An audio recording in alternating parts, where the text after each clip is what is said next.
1000 €. Je sais pas si tu te rends compte. Ça fait trop bizarre.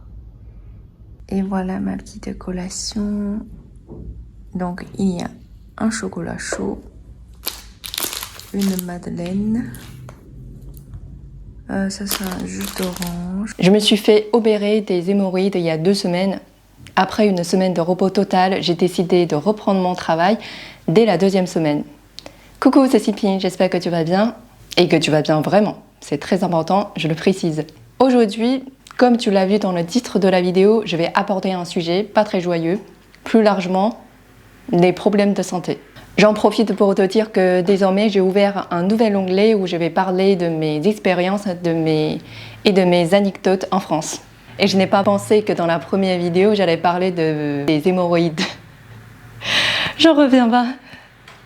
Bon, j'en reviens. Tout d'abord, je vais parler de mon problème, de mon souci. Avant, je trouvais c'était honteux d'en parler, mais plus maintenant. Donc c'est un type de maladie qui n'est pas très grave, mais très fréquent. Donc n'aie pas honte si tu as le même problème. Donc c'est quoi la maladie hémorroïdaire ou les hémorroïdes? Je vais lire la définition à l'oral. Donc la maladie hémorroïdaire est définie comme étant une inflammation et une dilatation excessive des veines hémorroïdaires causant essentiellement des douleurs et des saignements. D'autres symptômes peuvent être associés, par exemple un prolapsus. D'ailleurs, on différencie des hémorroïdes externes des hémorroïdes internes. Donc ce sont les derniers que j'avais. Donc juste avant l'opération, j'avais déjà ce souci qui traînait avec moi depuis plus de 10 ans. En général, c'était pas très douloureux, mais quand ça venait, ça me gênait. Jusqu'au jour, ça me gênait vraiment. Je me suis dit qu'il était temps de prendre un rendez-vous avec un médecin. Donc je suis passée par un médecin généraliste avant de consulter un spécialiste. En France, on prend des rendez-vous sur le site qui s'appelle Doctolib. C'est hyper pratique. En fonction de notre cas, on peut trouver des médecins généralistes et des médecins spécialistes à proximité. Mais attention, il y a des médecins du secteur 1 et ceux du secteur 2. Il y a toujours un dépassement d'honoraires pour les médecins du secteur 2.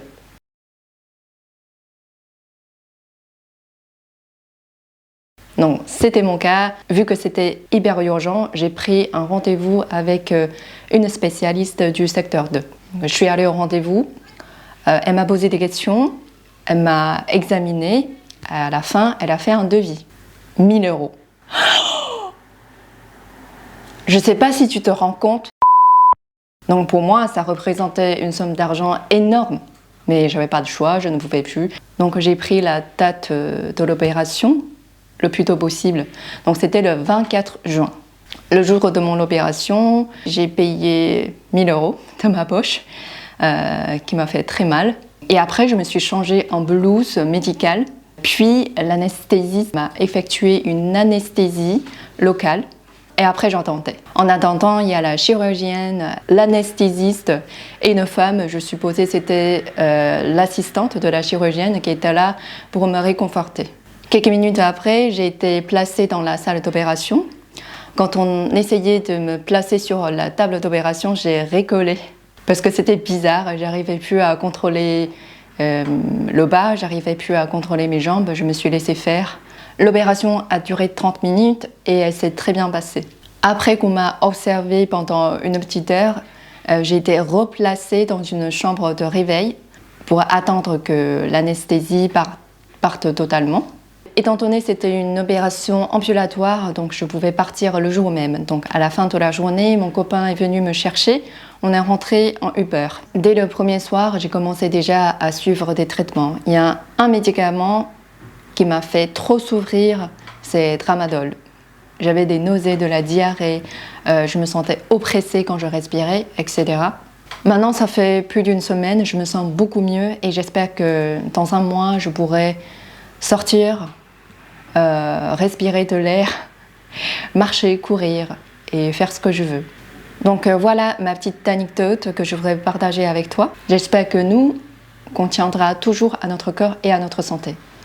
Si on ne se sent pas bien, il ne faut pas hésiter à en parler à un médecin parce que c'est important de rester en bonne santé. On se voit dans une nouvelle vidéo. Ciao!